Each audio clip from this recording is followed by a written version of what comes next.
Maharashtra today 24 news, सत्य परिस्थितीचा सविस्तर आढावा।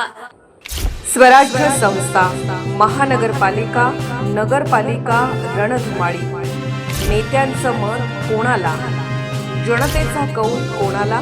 पहा फक्त महाराष्ट्र टुडे 24 न्यूजवर।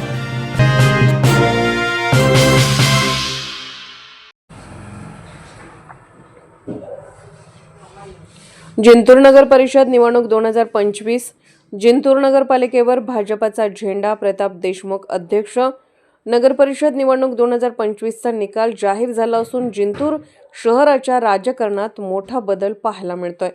अध्यक्षपदाच्या थेट निवडणुकीत भाजपाचे प्रताप देशमुख यांनी दणदणीत विजय मिळवला आहे। सविस्तर अपडेट पाहूया या रिपोर्टमध्ये। नगर परिषद अध्यक्षपदाच्या लढतीत भाजपाचे उमेदवार प्रताप देशमुख यांनी राष्ट्रवादी काँग्रेसच्या सबिया बेगम कफील फारुकी यांचा पराभव केला आहे।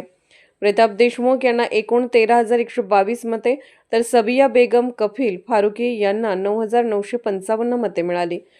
यामुळे 3,167 मतांनी प्रताप देशमुख विजयी झाले आहेत। नगर परिषद निवडणुकीत एकूण 12 प्रभागामध्ये वेगवेगळ्या पक्षांना यश मिळालं आहे।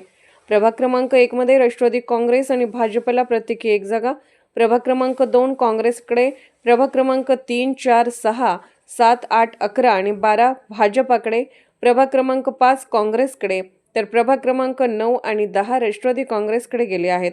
या निकालात भाजपला सर्वाधिक प्रभागामध्ये यश मिळालं आहे। निकाल जाहीर होताच भाजप कार्यकर्त्यांनी शहरात जल्लोष केला। ढोल ताशांच्या गजरात फटाके फोडून विजय साजरा करण्यात आला। विजयानंतर बोलताना प्रताप देशमुख यांनी शहराच्या विकासासाठी प्रामाणिकपणे काम करण्याचं आश्वासन दिलं आहे।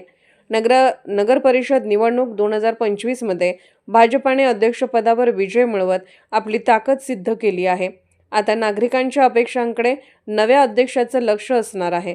अशाच ताज्या आणि विश्वासार्ह बातम्यांसाठी आमच्या चॅनलला लाईक करा, शेअर करा आणि सबस्क्राईब करा। व्हिडिओला लाईक करा आणि शेअर करा।